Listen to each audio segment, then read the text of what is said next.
Your father was the biggest ideologue of Adivasiyat in the country, and you being his son, you have a very rich heritage. You have inherited that Adivasiyat.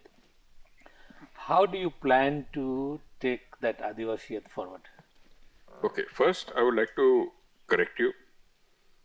Uh, let's put it this way. My father was not the greatest ideologue of Adivasiyat.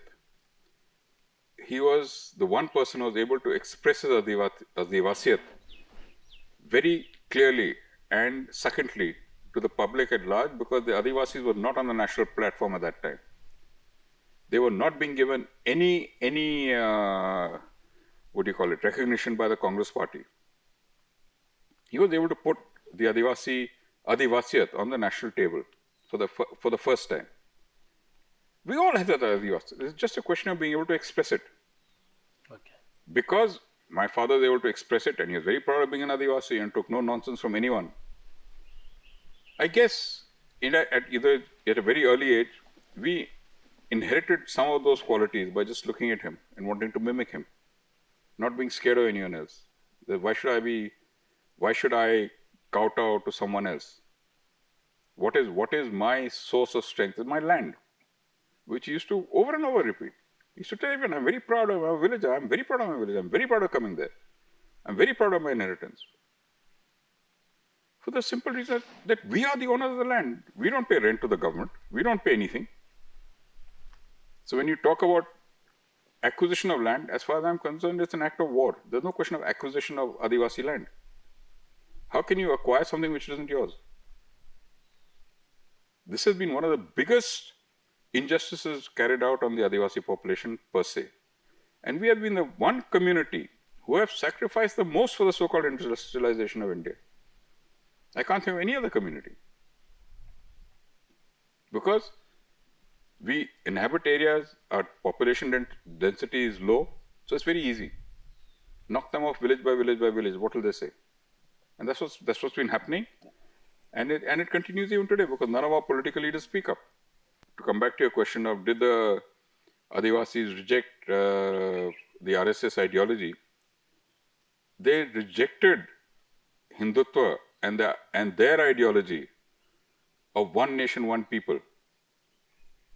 Right? But in the same way, they're going to reject Congress again.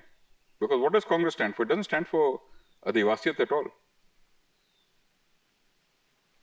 Today, they replaced, now if you go back to the traditions, Khunti was always meant to be a Munda Christian seat. Ranchi is a general seat. Lower Daga was meant to be a Hindu Arao seat. And Singhbum was meant to be a Ho seat. I'm talking about Chota Nagpur.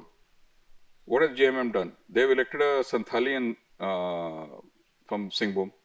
So you have cut off all representation of the Hos. Right? Lower Daga went with the tide. Ranchi what? If you're following the CNT Act, Sanjay Seth can't fight from here. He's not a local. So there's some outsider representing us. He's not interested in saving our land or doing anything. And in Khunti, you got Kalicharan, who's a Munda, all right. But he doesn't represent the Christianized part of the Mundas, which is in a greater majority over here. So what exactly have you done if you just think about it? You are again breaking up the society completely. So people might think in terms of 543 MPs, 1.3 billion population, etc. We are a small bloody population of 10 million people. Right?